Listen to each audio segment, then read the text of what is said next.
ain't drunk. I'm just drinking. But you're so high. Oh man, you know I ain't high. But you're so high. Yeah, well I just take a little sip every now and then. But you're so high.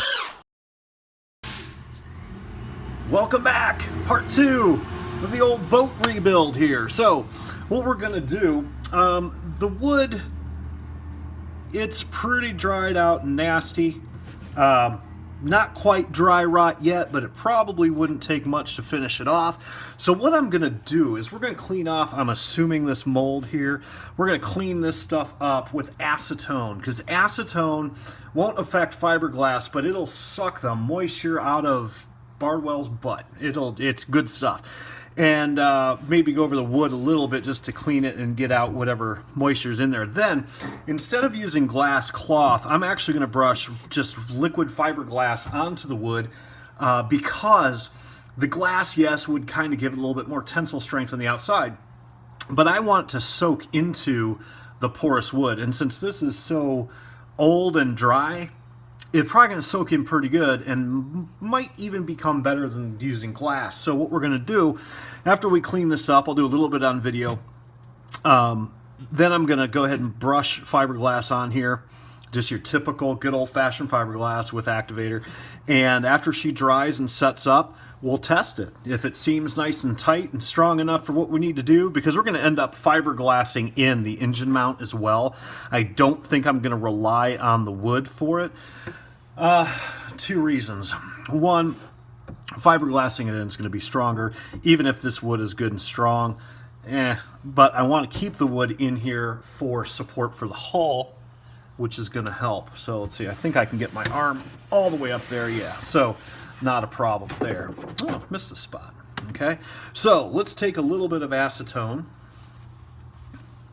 on a rag. And see how hard it's going to be to get this stuff off. Oh yeah, that's going to clean up nice, look. And then we'll wipe it out real good. Look at that, beautiful. So big difference. So I'm going to go ahead and sit outside in the wonderful sun and do this real quick. Shouldn't take me too long, and then hopefully we'll get our fiberglass on here today too, so that'll be cool. So bam, be right back. All right, kiddies, here we go. Did a pretty decent job. What this is like a silicone sealant. Don't love that, but that's what they use. It's impossible to get off for the most part unless I pull the wood out, which I don't think we really need to do. If this wood was that much more worse than it is now, I would yank it out and that would be it. And we just cut new stringers and put them in. But I think we're going to be okay. So now what we're going to do is we are going to protect the stuffing box. And how I usually do that, stuffing box is a dumb term for shaft tube. For those of you that don't know, we're going to put a little bit of that over there. Where is it? Yeah, as soon as I find my heat gun. Anyway, we'll heat that up so that closes off right there, and bada bing. That way we don't get any fiberglass in there. So the first thing that we're going to do, I'm going to take typical fiberglass, I have a gallon of it, which we won't need that much, mix up in little 8-ounce increments probably, and I'm going to glass all the wood first and foremost. I did take acetone and put it all over the wood to try to suck the moisture out, and on the shell itself I used wire brush, okay, and it scrubbed out pretty quick. It wasn't too big of a deal, but for the first coat, that's what we're going to do. I'm more concerned with just getting the stringers fiberglassed. If I get extra on the boat, it really doesn't matter. Inside, it's not going to hurt anything. And then after that has set, we're going to tape up the back holes here on the stern, and I'm going to put this baby vertical, and then we're going to fill those holes and also glass coat. There's a piece of wood back there. Let's see if we can see it here. I don't know if you guys can see that back there, but there's a piece of wood on the stern that I want to fiberglass that as well. And there's some questionable areas that I'm concerned with sealing. So what we're going to do, I'm just going to take an old brush and mix up some epoxy. Ooh, I'm sorry, fiberglass, and we're going to fiberglass these up, and then I will do a little video for you on that. Be right back. All right, so we got the stringers. Damn it, got all gooey. Got the stringers all glassed up.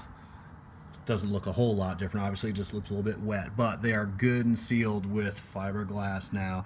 We also put fiberglass down here, excuse me, into that schmutzy area to make sure that we're going to get a decent seal.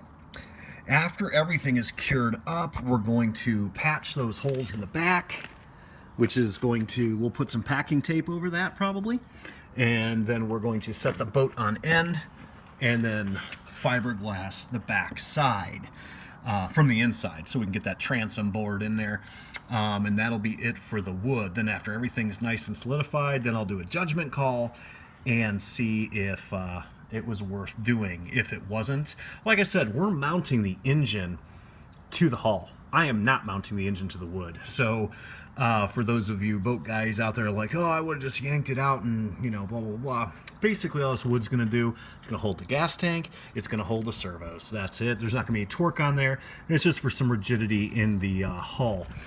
And we also put fiberglass filler along the edges to hopefully override where that silicone was, so it gets a little bit more posture to it.